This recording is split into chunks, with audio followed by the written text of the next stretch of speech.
cockroach from bleeding out and the wire from popping out. And then I anesthetized the cockroaches a little bit more, and then I worked on the antennae. So for the antennae, let me explain the antenna specifically. So the cockroach's antenna is kind of like a cylinder. When you go and you cut it, the inside of it is hollow, and it's filled with nerves and saline. So it's quite easy to funnel an electrode in there as long as you're paying close attention to it. So I funneled it in a couple millimeters and then applied the cyanoacrylate and funneled it in the rest of the way. And I did that for both of them. And then I organized the electrodes and the grounding wire on the top of the device and just hot glued it down. So there weren't any problems with that, just to keep everything from crossing. And the purpose of the surgery is only to create the bioelectronic interface. It's not the device itself. It's honestly, for me, these cockroaches are more than just test subjects. They were pets. So I wanted to make sure that if I did my project on them, it wouldn't be something that permanently damaged them and kept them from returning to their normal cycle of happy cockroaches. So this served as just a tiny little connector on the back, and that would allow me to plug my device into. And so this is the device. This is the main body of my project. So as you can see right here, on either side are Hall effect sensors, which are again magnetic field sensors. And they were fairly cheap. They were only a couple cents online. I got like 12 of them for under $10. And then you have the circuitry in the center, watch batteries, very basic structure. Most of the stuff I got from Radio Shack or like this 1960s self-science kit that my professor had in the back of his room. And then you can see on the top, those are the 3 prongs that go and connect to each of the electrodes and the thoracic piercing specifically. And I have a diagram of this coming up. Here we are. So basically, when one of the sensors detects a magnetic field, it sends a signal to the cockroach's antenna on the respective side. And I also have a video explaining that. Just here, give me 1 second. Here we are.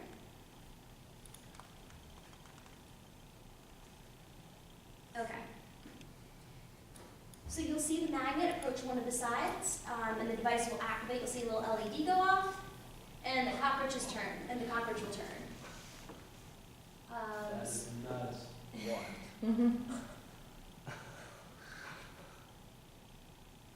Garbage pit. And again, this device, you could just unplug it and put the cockroach back in the cage. So how do you like control for a cockroach meandering down a path? Like, Pardon? I don't know. How do you like? I'm trying to think. Like, you have a robot and you have a stimulus and all that. How do you determine what is the cockroach doing it because you throw a magnet at it versus like a control? Does that make sense? Like, it seems like it'd be hard to, or like when you're flying the gigantic beetle through the air. Like, how do you know that you actually controlled it versus like that's just what the beetle was going to do type thing? Well, actually, through a lot of statistics and testing, which is probably going to be the more boring side of my presentation, okay. but I'll get to that a little bit. I'm not sure specifically. It's about how you run the trials. So for me, what I did is I actually did. Let me just get back to this.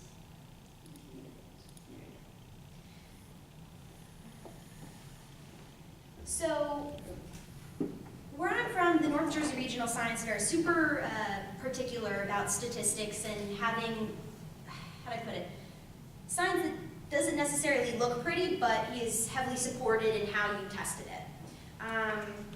So what I had to do is I had 90 trials, and it actually is 90 trials, but I'll get to it in a second. I had 90 trials, and I would have a cockroach, and it would be approached from either the left side or the right side randomly by either a false magnet or the true magnet. And I did these 90 trials on a cockroach with the device powered on, a cockroach with the device powered off, and a natural cockroach. And the purpose of this was to demonstrate that the cockroach wasn't responding to, for example, visual cues. So let's say that we have the natural cockroach and it's going around, and it's this little guy, he's going and he's climbing across this crazy landscape, he just got picked up by a human or something, and he's going like this, and then he sees this crazy arm thing reaching towards him, maybe he's gonna naturally say, ah, that looks creepy, and turn away from it. So we could be responding to visual cues, or we could have a cockroach that's wired up to the system or has just metal on it in general, and it goes here and it feels like an animal pulling it a little bit to the side, and maybe that's going to cause it to go away.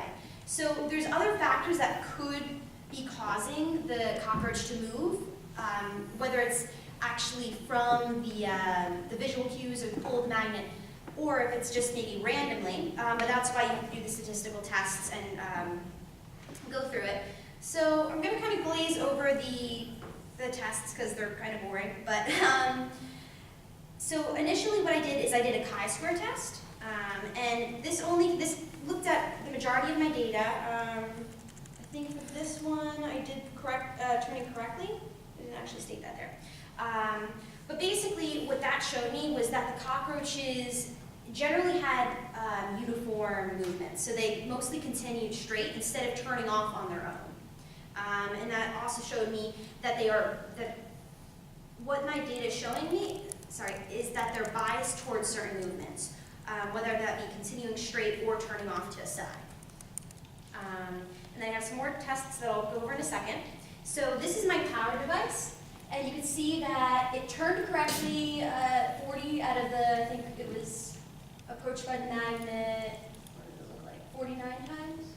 Yeah, so it was approached, again, this is randomly generated, so it turned correctly 40 out of the 49 times. However, when it was approached by the false magnet, it continued straight, I think that's 37 out of the maybe 40 times or something like that. So it's definitely biased towards those specific motions, whether it's a real magnet or a dummy magnet. And then we have the non-powered device, and again, you can see that it's generally going to continue straight. And a natural cockroach continues straight.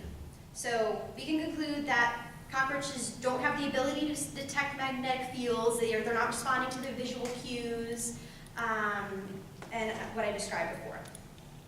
So again, what I did here is I did a z-test for proportions. So this it looked at what I had for my first graph, and it compared it turning, in the presence of magnet, compared it turning correctly when the device was powered on to the device powered off. And that showed me that the cockroach was more likely to turn away from magnetic fields when it was connected to the power device instead of the non-power device. And I did the same with continuing straight with the power device and the non-power device, and all of my results were statistically significant. So does anybody have any questions so far? Yes? So was the natural cockroach a cockroach that hadn't had the surgery done on it at all? Yes, it did not have any metal within its body. Okay, because it's super interesting that the natural cockroach didn't respond at all to the magnet, and so maybe the cockroach with the device was learning that the magnet means that it's got to move away from it. What do you mean learning? Like it moved a little bit better than the natural cockroach. Like the natural cockroach, it looked like it didn't turn at all. It just continued straight no matter how many times you put the magnet close to it. Yeah. And the other cockroach was moving when you put the magnet close to it, even with the device powered off. Yeah, so you're saying that perhaps with a power device it was learning to turn away? Yeah, like at the chart, when you had like the table. Yeah, right there. Well, what you have to remember is I did the same 90 trials on each of the cockroaches, so they were randomly generated, but it was the same 90 randomly generated cockroaches. Yeah. So if the cockroach with the powered device was learning, well, first of all, then it would have to learn how to distinguish between the magnet and the false magnet. And again, because all the cockroaches had the same trials, the natural cockroach would have also learned in the same way. Does that answer your question, or? Wait, so The non-powered device, it didn't turn.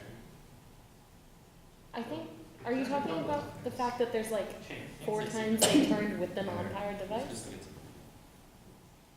So I was just curious, like if the natural cockroach was just so the natural cockroach was a completely different animal. Yeah. Okay.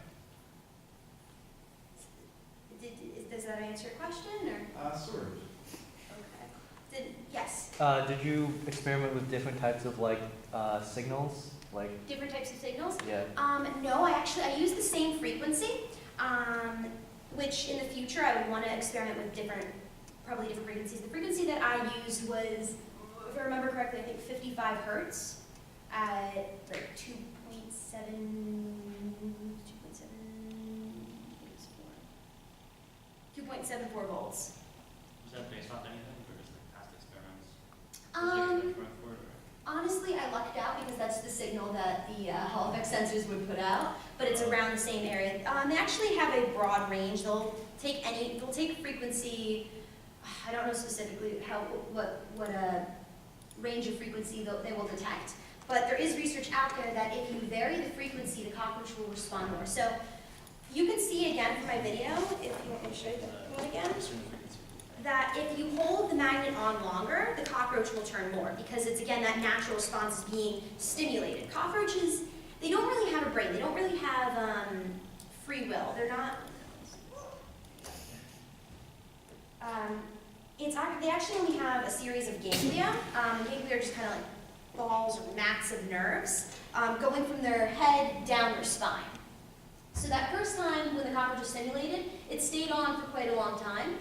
But then, as they go along, you'll see shorter bursts. And if it's running and you only do a short burst and it only has that stimulation briefly, it's going to turn less. But eventually, over time, let's say that I had the cockroach and I was stimulating it for a long time. This is a natural reflex. What's happening to the cockroach? It's triggering a natural reflex. And like any time that somebody has the reflex or their senses triggered, it's going to eventually dull. If I go and I yell really loud, then you guys are going to jump, but then the next time I yell really loud, you're going to kind of expect it. Well, it worked. Can't argue with you now.